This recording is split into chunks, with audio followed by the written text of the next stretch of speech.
you can take a factory cast iron head and make it perform similar to a cheap aluminum head. And that's our goal with this particular video. By following my steps, theories, and math, you will successfully port your first or your next cylinder head. Also, stay to the end for the most important rule you'll ever learn. Let's start talking about what tools we need before we can start porting. This is one of the most important tools you'll need when you start to prepare to port your cylinder head. The next thing, you gotta have a shield. You simply, a black magic marker. Take and mark the seat, wipe it off around so it's showing just the seat, and now you know exactly where you can grind and where you should not. These are just the ones that I use all the time. But for you, with your first porting experience, it won't grab, it'll be easy to use, and it'll be real good for you to learn how to use a die grinder and how to sculpt a port without it catching and tearing things up. And you need some kind of die grinder.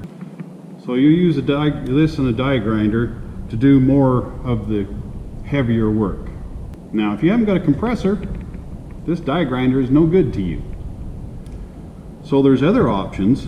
Going to Harbor Freight and buying one of these electric grinders. The problem is you have it on and you have it off. 10,000 RPM, 0. You put one of these burrs in it and it'll shake your hands so bad that you can't get to that switch to shut it back off. It's a real pain. The next step is to buy one of these that is RPM controlled. It's adjusted on an electric die grinder and they work a lot better. I was looking up one the other day and you can get a cheap one for like 77 bucks. I've always been do things on the cheap. Do things the cheapest way you can. I mean, obviously the fastest way, push the easy button, is to go buy a set of aluminum heads. They'll probably, even the cheapest ones out there, the poorest quality ones out there, will probably flow as good, if not a little better than what we're going to do. But that takes a lot of money. All this stuff is just your time. So we talked about these. Once you put it in the port and you measure this out and get it to the width of it that you want to measure, what is that measurement? You need to have a vernier caliper, but you want to have that so that once you've measured your port, you can go in here and put this up against it and go, that's 1 inch, 190 thousandths. And then you measure the port the other way, get it up in there until it hits where it needs to. You measure it, that's 1 inch, 945 thousandths. These are things that we'll be needing to know when we do a little bit of math to make sure we get the port right. And the last thing, you need a valve spring compressor, because you can't get in there and port them cylinders until you get the valve out of your way. I think we've covered all the tools that you need. And like I said, you don't need all these, but you need some of these. And you really need to watch this video to the end and then gather your parts and watch it again. Understand and be more accurate when you start that first sling of metal.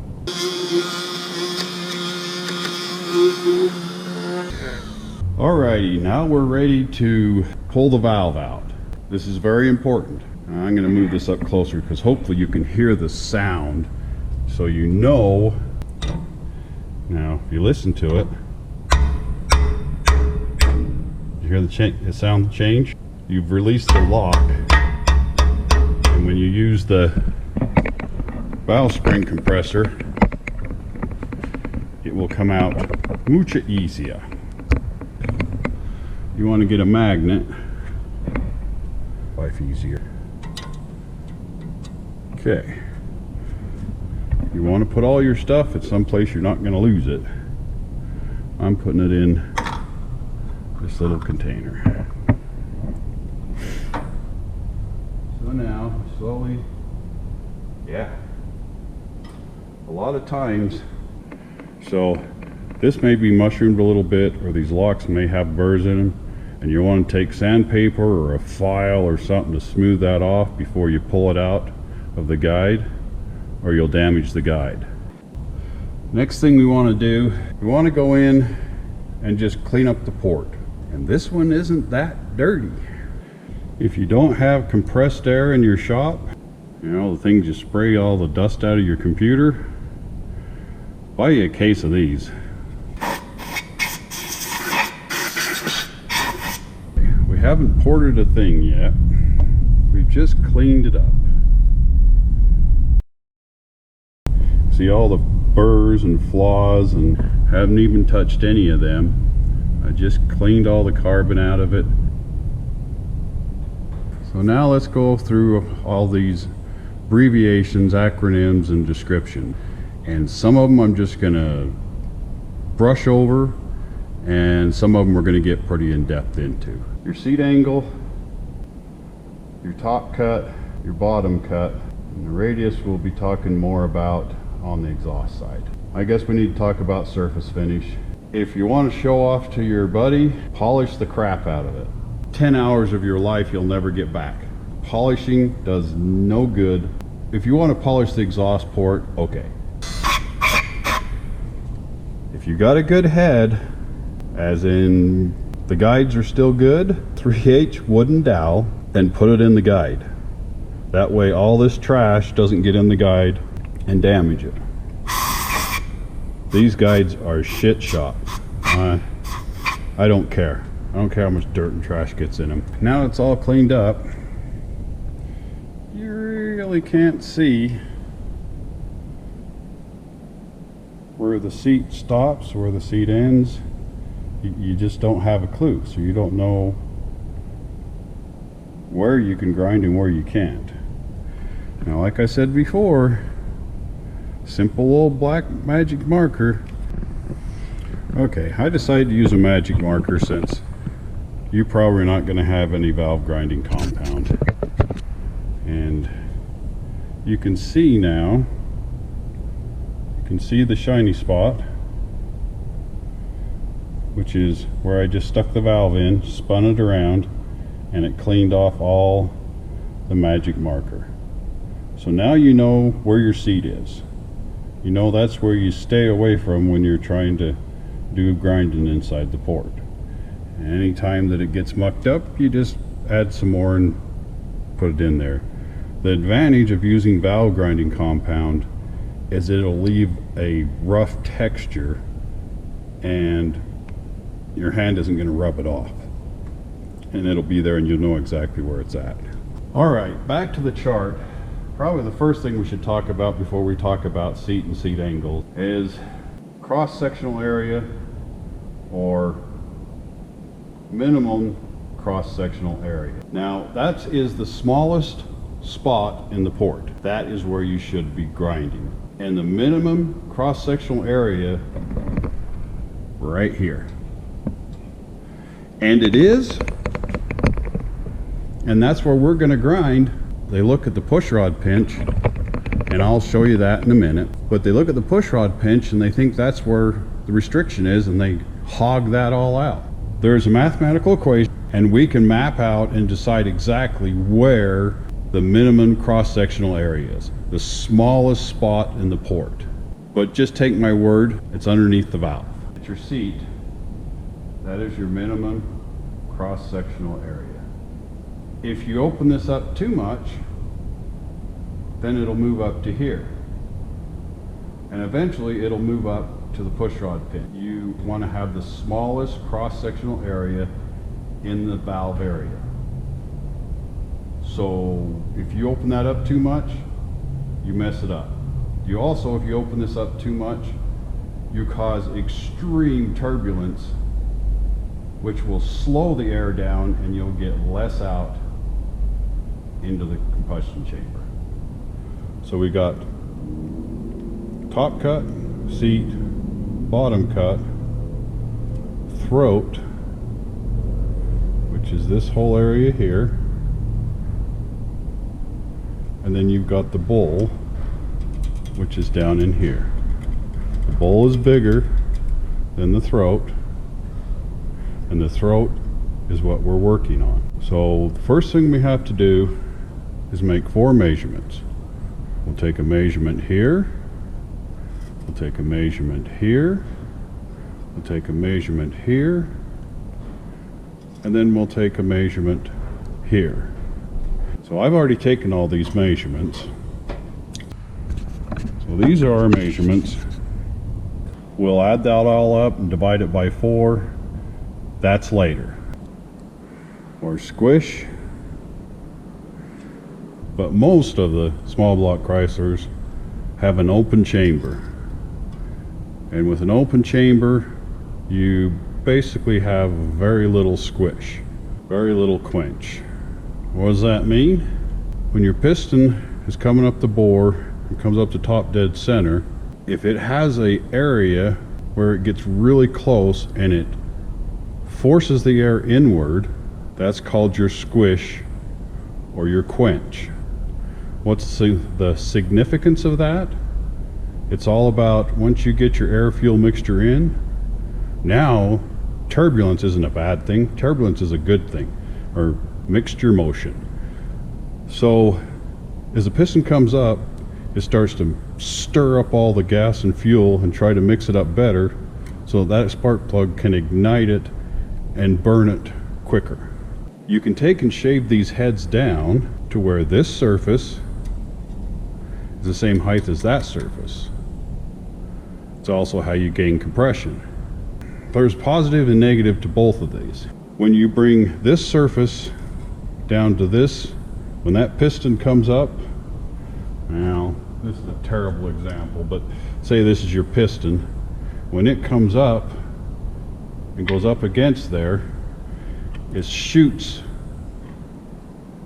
it forces all the air in this area to be pushed into this area. In the process of that, you're mixing it all up. You're mixing the air and fuel better. We'll talk slightly about radius. Radius is when you have your seat and the edge of that seat rolls out into the combustion chamber, and when you have a seat and the edge of that seat rolls and just as a complete smooth radius between the seat down inside.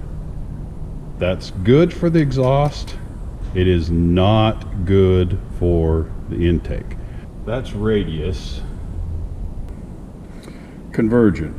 This is another one where we could talk for quite a while about, but we're just going to give you the concept. Convergence is when the valve is open 25% of its diameter. With a 202 valve, the convergence point is 0.505, which is a half an inch. So when this valve is opened a half an inch, it's at its convergence point. We now have our straight wall, they call it, or the common wall, and I'll explain that more in a second. We have our push rod pinch wall. That's where your push rods go in. The port comes like this and over into here. This is the push rod pinch wall, or some people call it the long wall.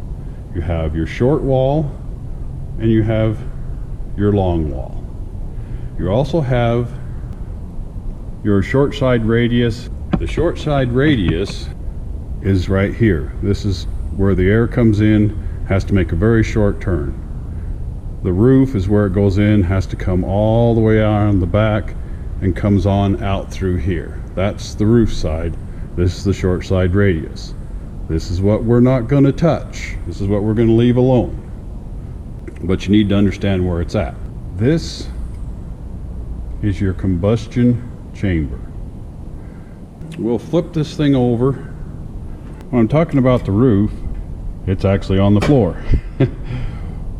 When you're porting, this will mess you up all the time because you'll turn it upside down to play with the roof, then you'll turn it right side up to play with the floor and the side walls and the straight wall and the common wall. Okay, I just threw a bunch of them at you. Let's explain what they are. This is the roof. This little bulge here is where your valve cover bolts on. So you don't want to mess with that too much. And for what we're doing, you don't need to mess with it at all. Now, once you go in here, you see it bulges out and back in. That is your push rod pinch. And everybody thinks that this is the restriction, that this is where you need to be cutting and grinding. I promise you, it is not. This is the ceiling of the port. This is the floor of the port. This is your short side radius. This is what we don't mess with. This is the common wall. It's also called the short wall because it's pretty much straight into the combustion chamber. This is your long wall or your push rod pinch wall because it has to go in, go clear off over to here and up to get out. So it takes a much longer path to get past the valve.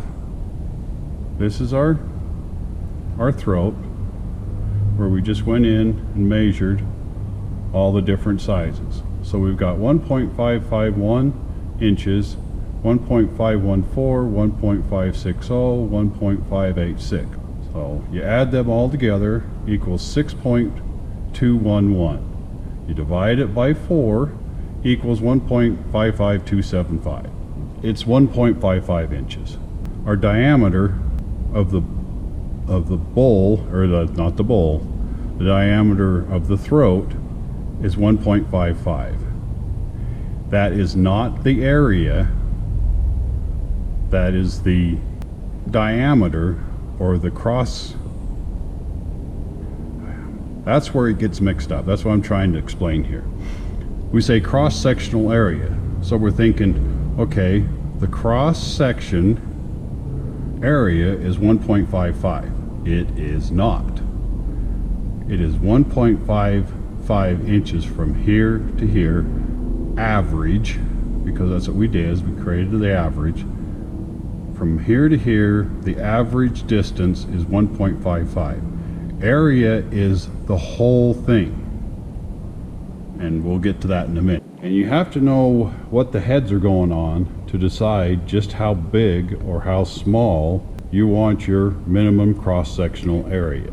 And we'll get into that right now. Okay, our first math we need to learn. I have a 4.03 bore times 4.03 bore times a 360 stroke, which is 3.58, times 5,000 RPM times 0.00353 equals this times 6.13.8 gives me a 1.67 cross-sectional area. 1.56 I'm diameter. This is cross-sectional area. Don't get the two mixed. We'll get to figuring these two out. We're just trying to figure out what the area of the minimum cross-section needs to be for a 30 over bore stock stroke 360 that is going to turn a maximum of 5,000 RPM. So for my truck, I figured 3 of them. Whether I'm gonna keep the stock cam that's in it now and it turns 5,000 RPM, or if I can put a little bit bigger one in there, or if I was a bigger one to turn 6,000 RPM. That's the first of our math. This is what we have, but this is diameter, not cross-sectional area. Now the next math will help us figure that out. The next thing we need to figure out is intake valve diameter percentage. The diameter of the intake valve times 85% to 89%. So mine is a 1.88 intake valve times 0.85 equals 1.60 inches. Maximum of the 1.88 valve times 89% equals 1.67. So you've got a range of 1.60 to 1.67 inches in diameter, and we're at 1.55. So we got a little room, we can open that up.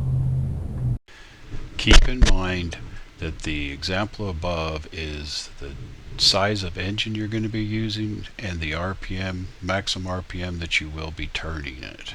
Sets the ideal cross-sectional area. The example below is the best cross-sectional area for the valve diameter that you have or will be using. Now the other variable, which is what I showed you up here, is considering the size of the throat by the RPM that you're going to run, whether it's 5, 55, 6. I mean, you can do this math. You could go all the way to 7,000, 8,000 RPM, but you know that a stock head in stock form is not going to get anywhere near that. That's why I've got 5,000 to 6,000 RPM. You bring that over, RPM, it's 1.67 to 2.00. That is diameter. This is area, not diameter. So diameter is from the outside to the outside. That's not actually 100% accurate because we're going from the inside to the inside is diameter. Area is like you took a pipe and you sliced it across, or a solid piece of steel, or a sausage, or whatever you want to put it as. The area is everything inside here. And that's what this is. So you got to convert area back to diameter to know the math. And that's what we're going to do next. All right, area to diameter. We got to take the area divided by 3.14, which is pi, and that's as far as I take pi. 3.14159 equals, and it'll give you a number. You take the square root of that. That's the square root sign, times 2 gives you your diameter. So let's go through it. We are 1.67 divided by 3.14, 0.53157796. The square root of that, it's even on your phone. If you use your phone and you just turn it to the side, so if you hit square root, it gives us this number times 2 equals, of course I had to mess up on me, 1.67 divided by 3.14159 is that number.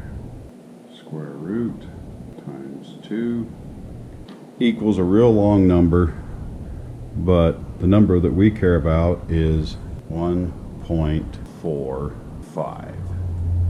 Now we could round it up because it's actually 1.4581 and da da da da da da da.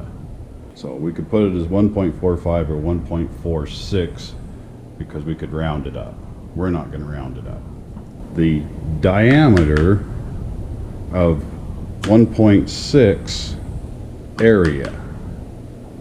So here we've got them all converted from area to diameter. With the RPM figure, we need to consider, or need to look at this as this is absolute minimum area, absolute minimum diameter in the minimum cross-sectional area, the smallest part of your port that you must have to make it to 5,000 RPM or to make it to 6,000 RPM. Now if you've got it cut this size or bigger, you're still going to be able to turn 6,000 RPM. Don't take this too literally, because the camshaft will be the determining factor as to what RPM range it makes power, what max RPM the engine is capable of turning. This is just to make sure that you're in the ballpark. And we use this one and this one to keep us focused and make the port breathe like the rest of the engine wants it to. I want mine to turn at least 5,000 RPM. So at 1.55, my throat is big enough. I don't need to port it. I don't need to do anything to it. It's ready to go. But it's not. We need to have enough area to shape it, and I'll show you that in here in just a minute. When I started this video, I said I was going to tell you one of the most important theories / rules that you'll ever need to know when you start porting ahead. The first time you every time you grab that die grinder, every time you put this in your hand and you turn it on, you need to think, you need to say this to yourself. The porter is king, but the queen rules the house. Now this is probably a little deep for your first porting, but you should remember this. As you open that hole up, you are creating more air and you're increasing the speed in which the air travels through that port. And when it gets to too high of a speed, it gets turbulent and the air bounces around all over the place, and you don't gain the flow from the hole that you just increased. Bigger is always better until you piss the queen off. Remember that. Okay, let's go over these three basic things and then we'll get more in depth to them. Another term that we haven't talked about is bore wall. The bore wall on the intake valve, this is your cylinder wall, this is your piston, this is your cylinder head on top of your block.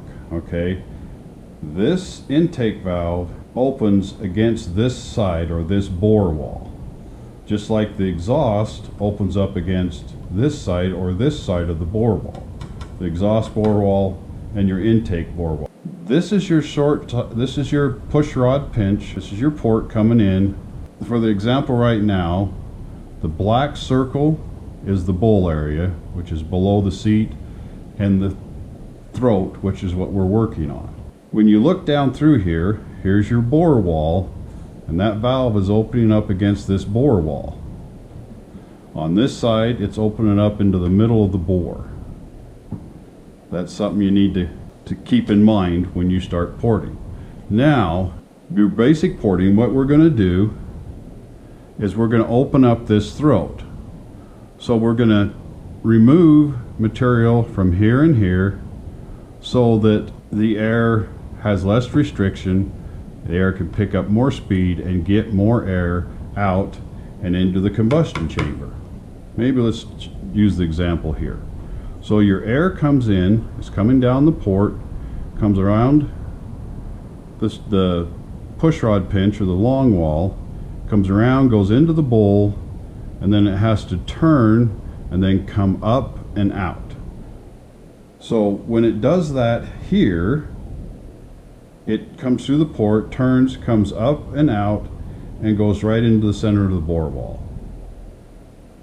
There's no restriction at all there. On the other side, the air comes in, comes around, comes up out of the valve, and should go straight down the bore wall. This is your short side radius. The air comes in, has to make a really short turn and come out. If you take this, which is the exit of the short side radius, and you try to round it out so it's shaped more like the seat, you'll lose power. So I say we don't touch the short side radius. If you mess with that, and this is very, very, very sensitive, you start touching this thing and don't know what you're doing, you'll wreck your port. So the roof is coming out here and comes out of the bore here. You can shape this to fit more of the contour, but do not start digging this out. If you do, you will find water. Don't get crazy. Now, I'm not talking about the seat area, I'm not talking about the throat area, I'm talking about the bowl area, down further. You do not want to take and open this up. If you take and and open the bowl up here so the air has that nice swoop and coming out, you're defeating your purpose, because you're now making the air come like this, go underneath the seat, then back out, then around the seat and into the bore. That's your bowl. That's down in there. If you hog out this bowl, you've just wasted space, and once again you're going to create turbulence. Make it nice and smooth all the way out. You can look down in there and see how the combustion chamber looks through the cylinder bore. We haven't talked much about valve shrouding, and with a 188 valve and a 360 head, it hasn't got a whole lot of valve shrouding until you get to about 500 lift. At that point, you're starting to get valve shroud. Okay, so remember what we was talking about, and I said you don't want to take and round the short side. You want to keep the cut straight. You don't want to round it off. So now you can kind of see what I'm talking about. This is your short side. And it comes up. And that is your 30 degree or 60 degree cut right there. You don't want to take this short side and round it to there. It makes perfect sense that you should, but it's not a good idea. You want to keep that short side the way it is and leave that little piece right there. Don't sit there and grind on this and round it off to match this. It doesn't help the flow of the short side. Leave it there. Just starting to rough it in. Like I told you, the push rod pinch is not your problem. And you can see where I just lightly ground on that just to get a burr out of the way. You can see further down in there, heading towards the short side, where I just touched it up a little bit because there was a burr there. There's a burr up on the roof that I had to get rid of, and I just kind of touched up that casting flaw where the core is shifted, and then touched it up a little bit more there. That's as far as I'm going on the intake port on this side, your head bolt. And it's on both sides down into, but it isn't a problem. As you can see, the die grinder hasn't even touched it. It's still dirty. Makes no difference for us at all. I redid the measurements. 1.57. So we went from 1.55 to 1.57. Okay, let's talk about the four sides. We talked about the common wall and how we wanted to come straight out and then just slightly curve in so that it will come straight down the bore. And then on the push rod pinch side, you see it comes around, you see it comes up, so it goes up and then radiuses in, over, across the seat, and then on out. It isn't that straight shot through like we got here.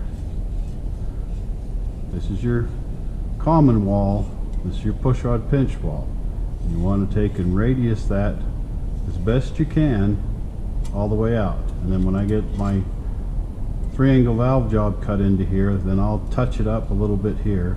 Okay, and then the floor or the roof where it comes off and into the bowl comes on up and out on both sides. This area right here is where I said you don't want to cut the bowl out deep or you'll find water, and it's also a wasted motion. If it come like this and then went underneath the seat and then come around and then back up and out, that was a wasted motion. You can see right there that I ground that little burr, little notch off, and I shortened up the guide all the way around here, and then I'll flip it over There's a short side radius, but you can see where I didn't touch that short side radius. I left that little bump we were talking about. Kinda can see the short side radius there. And the only other thing that I did, and that's in the combustion chamber area here, there's just a little teeny bit right here that I straightened out and smoothed out.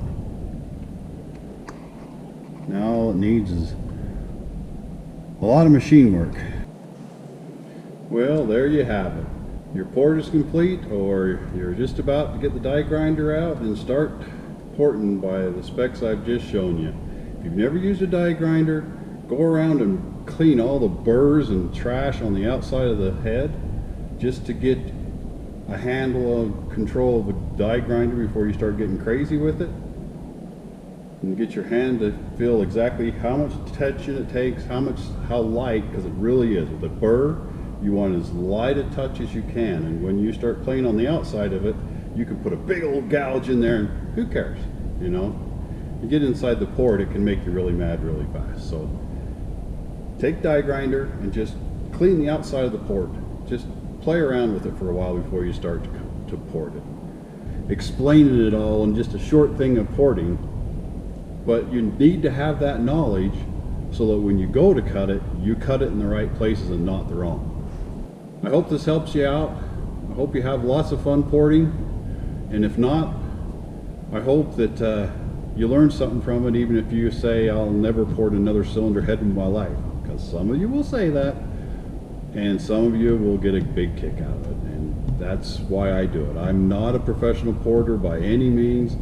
I'm just a backyards guy. I mean, that's why my site's called Beer Budget Performing Mopars. It's doing stuff on a beer budget, and this is one of them. Watch it a few times if you need to. Gather up some tools, let the metal fly. This video was an edited version of my two-part video that I get more in depth in all of this. You can watch it here, or you can just ask me questions down in the comments below. I made an intake mold out of a liquid rubber, pouring it into the mold to create a copy of the mold. What you're seeing here is basically would be the air inside the mold, or inside the port. And then I take a razor blade and I sliced it up to see what the area was in different sections of the port. And you can do this too to find out where your minimum cross-sectional area is on a port. This one happens to be on a cylinder head that I highly modified and was trying to find out where the minimum cross-sectional area was so I could address it. To be clear, this is to figure out the area, not cross-sectional area. Now, if this is your first time porting, obviously you're not going to spend money investing in port mold material. But as you get better, and this is a pretty good tool to have when you start really pressing the envelopes in the port.